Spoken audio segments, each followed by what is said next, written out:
Assalamualaikum warahmatullahi wabarakatuh. Salam olahraga. Perkenalkan, saya Ari Tri Fitrianto MPD AIFMO NIDN 1105049201. Saat ini saya bekerja sebagai dosen tetap pada program studi Pendidikan Olahraga Fakultas Keguruan dan Ilmu Pendidikan Universitas Islam Kalimantan Muhammad Arsyad Al-Banjari, Banjarmasin. Saya akan memaparkan pernyataan diri dosen dalam unjuk kerja Tridharma Perguruan Tinggi, PDD, UKT-PT, bidang pengajaran, sehingga sebagai salah satu syarat untuk mengikuti sertifikasi dosen tahun 2026. Saya akan memaparkan salah satu mata kuliah keahlian yang saya ampu, yaitu pencegahan penanggulangan cedera dengan kode mata kuliah MOR 3502. Mata kuliah ini dilaksanakan pada semester 5 yang memiliki bobot 2 SKS. Mata kuliah pencegahan dan penanggulangan cedera membekali mahasiswa dengan pengetahuan teoritis dan keterampilan praktis yang komprehensif dalam mengelola keselamatan fisik, mencegah terjadinya cedera, serta melakukan penanganan darurat secara mandiri pada aktivitas fisik. Pembahasan difokuskan pada pemahaman karakteristik anatomi dan patofisiologi, lingkup pembelajaran PJOK, kegiatan ekstrakurikuler sekolah, serta kegiatan olahraga. Perkuliahan ini mengintegrasikan aspek kognitif, afektif, dan psikomotor secara seimbang berbasis pendekatan outcome-based education yang dilengkapi dengan proyek di beberapa sisi pertemuannya. Capaian pembelajaran lulusan pada mata kuliah ini ada 4. Yang pertama, menunjukkan kemandirian, kepekaan sosial, dan jiwa kewirausahaan yang tangguh atau sportpreneurship dalam mengembangkan inovasi tata kelola kemitraan dan industri olahraga pendidikan yang berdampak bagi masyarakat luas. Kedua, menguasai prinsip-prinsip sportpreneurship, manajemen industri olahraga, dan hukum etika olahraga guna menciptakan ekosistem kebugaran dan layanan keolahragaan yang berkelanjutan. Ketiga, mampu menerapkan pemikiran logis, kritis, dan inovatif berbasis data statistik dan metodologi riset dalam memecahkan masalah keolahragaan dengan pendekatan kinesiologi holistik yang humanis baik untuk kebutuhan akademis maupun industri. Keempat, mampu merancang, mengelola, dan memasarkan proyek berbasis produk atau jasa technosport management di bidang olahraga, rekreasi, kebugaran, dan manajemen event yang berwawasan lingkup alam, termasuk kearifan lokal, lahan rawa. Adapun CPMK, capaian pembelajaran mata kuliah pada perkuliahan ini ada 3. Pertama, mampu mengintegrasikan prinsip fisiologi dan biomekanika olahraga dalam menyusun prosedur pemanasan atau warming up dan pendinginan atau cooling down yang adaptif dengan ekosistem lahan rawa guna mencegah cedera. Yang kedua, mampu mendiagnosis jenis cedera ringan atau kelelahan fisik pada anak, serta mendemonstrasikan penanganan awal menggunakan manipulasi sport massage yang aman dan higienis. Ketiga, mampu mengaplikasikan metode stabilisasi menggunakan kinesiotaping untuk mendukung pemulihan mobilitas pola gerak dasar pasca cedera. Dari 3 buah CPMK tersebut, ada 8 sub CPMK yang diturunkan, di mana sub CPMK ini menjadi induk dari materi-materi pembelajaran yang diajarkan pada mata kuliah pencegahan dan penanggulangan cedera.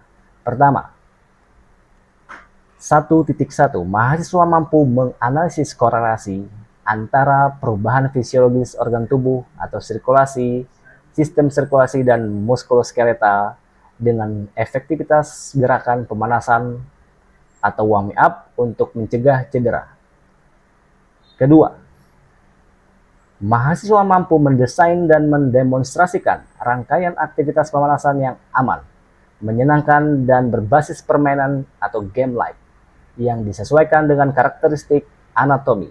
Ketiga, mahasiswa mampu mengidentifikasi dan menerapkan teknik penguluran atau stretching, statis dan dinamis pada kelompok otot utama atau jaringan lunak pasca aktivitas fisik berat guna mempercepat proses pemulihan atau recovery. Yang berikutnya, mahasiswa mampu memodifikasi intensitas dan durasi pendinginan atau cooling down berdasarkan tingkat kelelahan fisik setelah melakukan aktivitas fisik di area lapangan terbuka maupun lingkungan lahan rawa.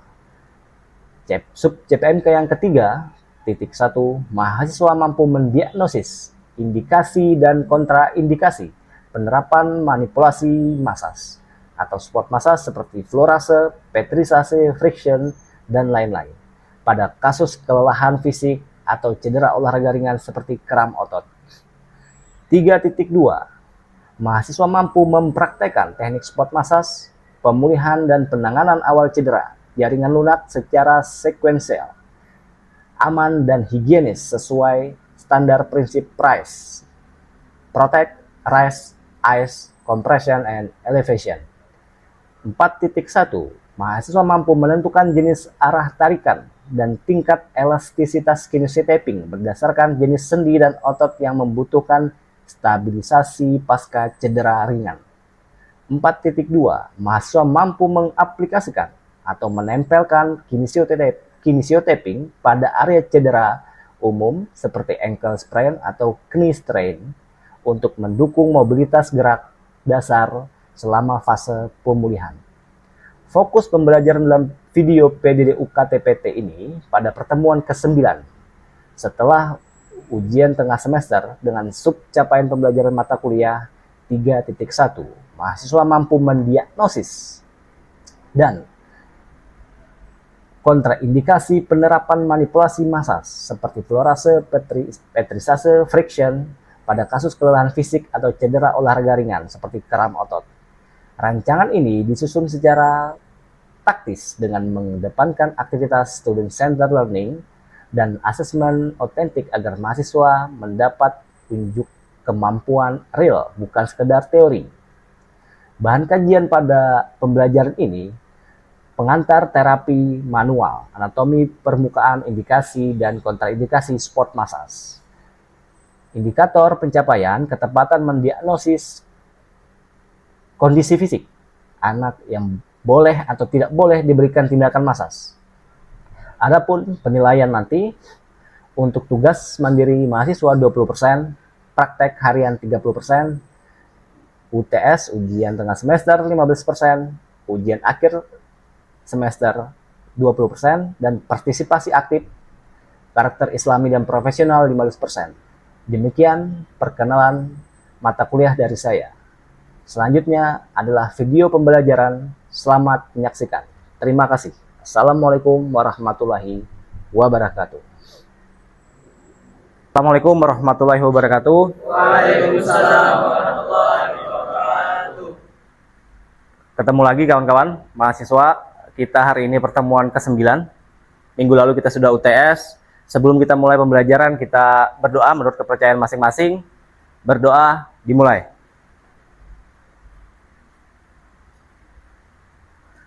Berdoa selesai. Oke, hari ini materinya adalah pencegahan penanggulangan cedera, indikasi dan proindikasi pelaksanaan spot massage. Jadi hari ini pertama materi tentang spot massage. Sebelum kita masuk materi, kita akan brush up dulu, mengulang beberapa materi. Jenis cedera, ada beberapa cedera dan penyebabnya, berat ringan cedera, berdasarkan waktu, klasifikasi, struktur jaringan yang terkena, dan cedera berdasarkan mekanisme biomekanik. Ini jenisnya yang sudah kita pelajari. Kemudian ini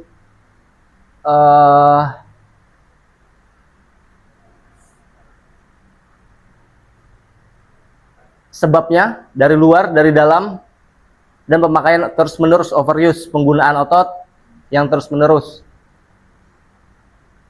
Oke, berikutnya ini kita mengulang sedikit klasifikasi berdasarkan ringan dan cedera. Cedera akut, cedera kronis itu berbeda. Seperti minggu-minggu yang lalu sudah kita pelajari, tidak sama cedera yang pertama kali dan cedera yang kedua kali. Itu berbeda. Kalau yang pertama kali, cedera yang terjadi saat latihan adalah cedera akut. Tapi kalau secara terus-menerus berulang-ulang cederanya, maka sudah masuk cedera kronis. Oke, Kemudian ini berdasarkan jaringan yang terkena, kulit, jaringan ikat, dan otot. Jadi 3 itu. Kemudian sprain bisa juga, cedera yang disebabkan adanya pergangan berlebihan, itu sprain, terkilir, bahasa kitanya. Ini ilustrasi yang sudah minggu lalu kita pelajari, fase inflamasi, proses terjadinya pembekakan. Berubah warna, maka tubuh kita menjadi biru biasanya, fase inflamasi. Ini masuk nanti materinya ketika eksekusi spot massage, apakah boleh atau tidak saat proses fase inflamasi.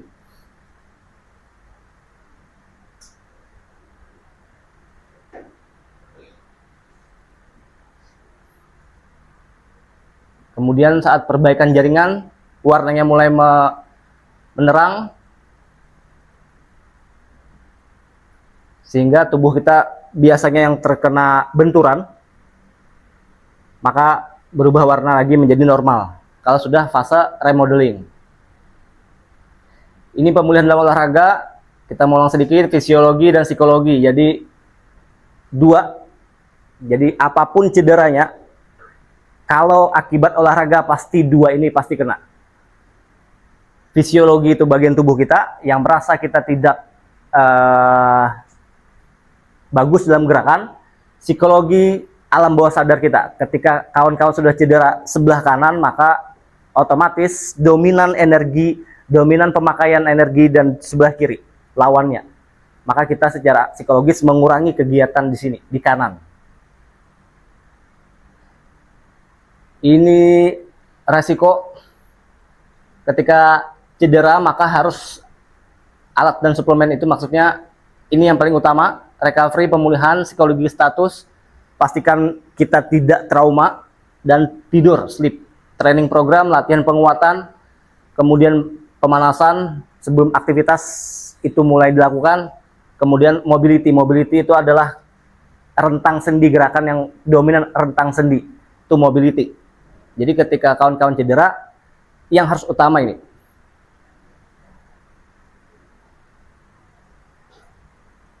Oke, ini minggu lalu pergangan, stretching sudah kita lakukan.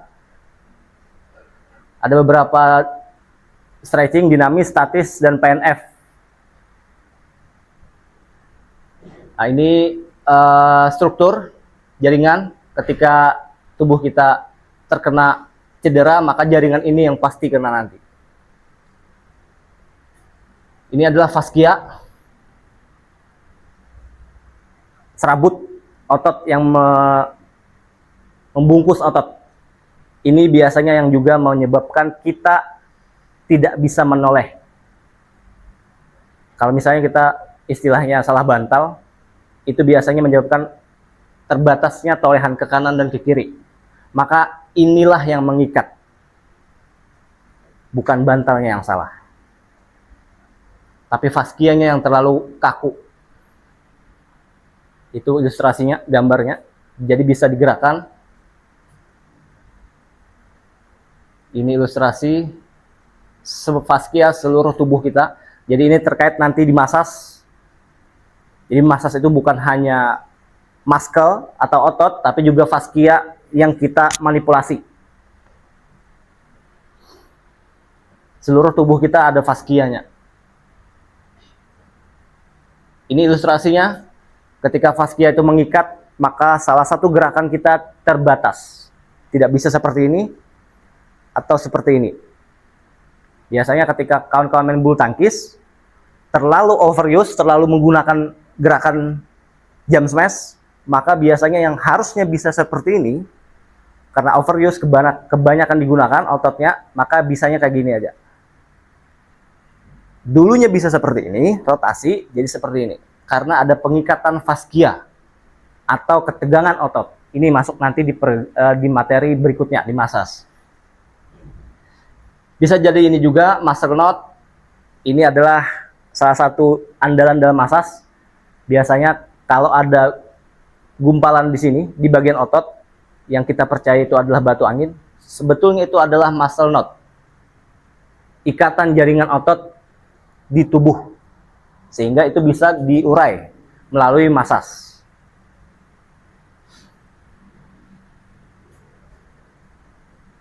Ini namanya ISTM, jadi pakai besi meluruskan atau mengurai faskia. Origo insertion ini adalah andalan dalam masas. Ketika kawan-kawan masih ingat anatomi, tempelan otot di mana, maka langsung eksekusi origo dan insertionnya, maka spasme atau ikatan otot pasti terurai. Kalau bicep itu origonya di atas, maka origin, maka insertionnya di sini.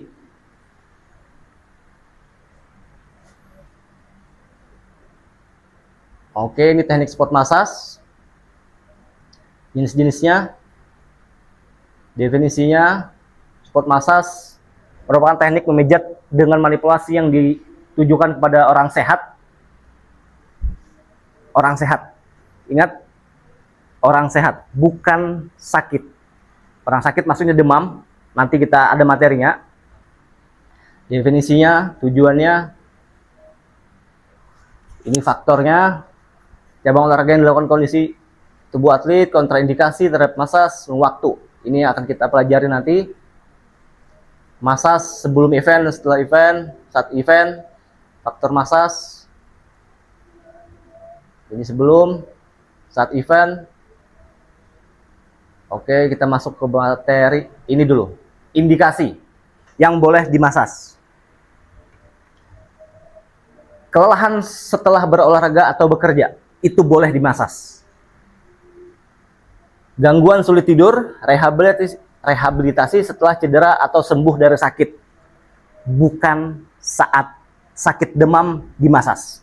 Contoh, pada saat keadaan demam di atas 70 Celcius, 37 Celcius, maka keadaan tubuh panas tidak disarankan untuk dimasas. Jika seorang pasien menderita luka dalam keadaan yang masih baru, bengkak, luka bakar, luka gores, tidak boleh dimasas. Pada pasien patah tulang jelas tidak boleh dimasas. Yang maksud dimasas adalah penekanan pada otot. Kira-kira kawan-kawan ada pengalaman yang melanggar ini? Ada? Pas demam. Kebanyakan kita dimasas saat pas demam. Ada pengalaman lain? Pas bengkak? Langsung dimasas. Biasanya paling banyak bengkaknya di mana? Kejadian di kaki, di ankle. Ada pengalaman lain? Di tangan Pak, pernah lepas nih jari, pernah kegelintir. Oke. Jadi ketika perubahan otot atau tulang, maka itu tidak boleh diapa-apakan. Itu nanti materi berikutnya, nanti ada price, cara penanggulangan pertama ketika dislokasi atau ototnya bengkak, bukan dimasas. Jadi kontraindikasi inilah jangan dikerjakan. Kalau ada yang ini, kasus ini, maka tidak boleh dikerjakan masas itu. Karena masas itu adalah fokusnya kepada manipulasi muscle, ototnya. Bukan ke suhu tubuhnya. Jadi jelas kalau bengkak tidak boleh diapa-apakan bagian tubuh itu. Silakan Multi. Kan pernah ngalamin cedera ankle tuh Pak sebelum bertanding. Nah, itu apakah boleh langsung pijit atau bagaimana penanganannya? Sebelum bertanding. Sebelum bertanding. Cedera ankle. Nah. Oke. Kalau sebelum bertanding itu cedera ankle, jadi prinsip dari masas kalau akan digunakan mau bertanding, maka perlakuannya berbeda. Misal, jadi dalam masas ada tekniknya tadi, ada flurase, petetisase, tempo-teman, ada 9 teknik. Yang bisa karena harus bertanding, maka tidak boleh friction. Friction itulah penekanan. Nanti kita belajar pertemuan berikutnya cara memasasnya. Jadi karena mau bertanding, maka hanya flurase masasnya. Karena di ankle, maka hanya boleh ditraksi. Traksi itu penarikan di bagian sendi. Jadi kalau ini dislokasi, ini ditarik. Kalau ankle dislokasi, ankle ditarik. Kalau lutut berpindah patelanya ke kanan atau ke kiri, itu sama traksi juga diperlukan. Hanya penarikan di bagian sendi. Maka itu memastikan semuanya kembali. Boleh dimasas? Boleh. Karena mau bertanding, jadi yang dimasas hanya teknik fluorase. Fluorase itu pelusan, digosok, tapi tidak ada penekanan yang berarti. Itu. Oke, ini sebelum kita masuk pertemuan berikutnya, ini adalah yang akan kita lakukan minggu depan. Salah satunya fluorase. Ini yang dimaksud Mufti tadi, bahwa teknik penggunaan fluorase bisa dilakukan sebelum bertanding karena sudah cedera ankle. Tapi tetap tidak boleh menjadi tumpuan pertama. Itu pasti di tapping nanti. Jadi ada bantuan kinesio tapping di ankle-nya, baru boleh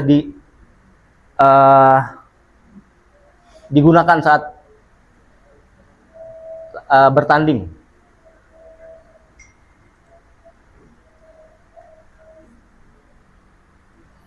Nah, ini salah satu teknik fluorase. Semua jenis sport massage pasti menggunakan beban tubuh. Jadi tidak ada yang menggunakan tekanan otot satu bagian, pasti dengan beban tubuh. Jadi itu teknik sport massage. Itu yang dimaksud fluorase. Hanya penggosokan, tidak ada penekanan yang sangat dalam ke ototnya. Bagaimana kalau kasusnya di ankle? Ya sama. Diangkat dulu ankle-nya, ditinggikan, kemudian baru di fluorase. Petrisase ini sudah ada penekanan. Friction ini lebih dalam penekanannya. Kita spill aja karena minggu depan nanti kita praktek ini.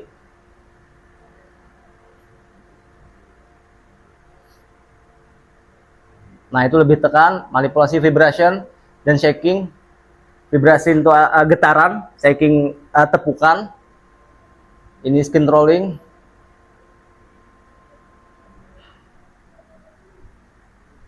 Walken, tepoteman, pukulan sedikit.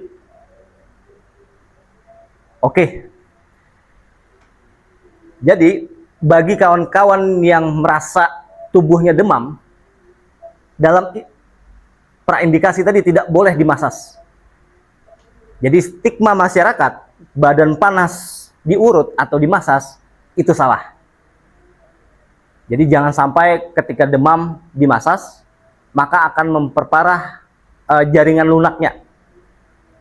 Jaringan lunak tuh kalau ditekan, maka akan berubah strukturnya. Apalagi setelah cedera, langsung dimasas. Contoh, setelah main bola, ada benturan, kemudian jelas di benturan itu berubah warna kulitnya, itu harga mati, jangan dimasas.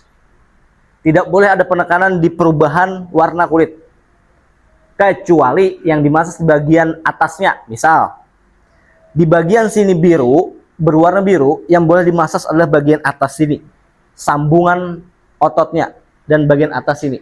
Memastikan tidak ada spasme, pengikatan jaringan otot. Boleh, tapi yang tidak boleh dimasas adalah di bagian titiknya. Sama, apalagi patah tulang. Kalau sudah patah tulang, jelas itu. Jangan sekali-kali kawan-kawan masas. Oke, cukup untuk hari ini. Terima kasih atas kehadirannya. Nanti akan Bapak share tugasnya. Beberapa pertanyaan, apa saja indikasi-indikasi yang boleh dimasas dan apa saja yang tidak boleh dimasas. Lewat Google Docs, mungkin nanti Bapak share. Bapak tutup. Assalamualaikum warahmatullahi wabarakatuh. Waalaikumsalam warahmatullahi wabarakatuh. Demikian perkuliahan mata kuliah pencegahan dan penanggulangan cedera pada program studi pendidikan olahraga dengan bahan kajian terapi manual pengantar, sport massage, praindikasi dan indikasi sport massage. Mudah-mudahan ini bisa menjadi pertimbangan untuk bisa lolos seleksi sertifikasi dosen. Saya ucapkan terima kasih. Assalamualaikum warahmatullahi wabarakatuh.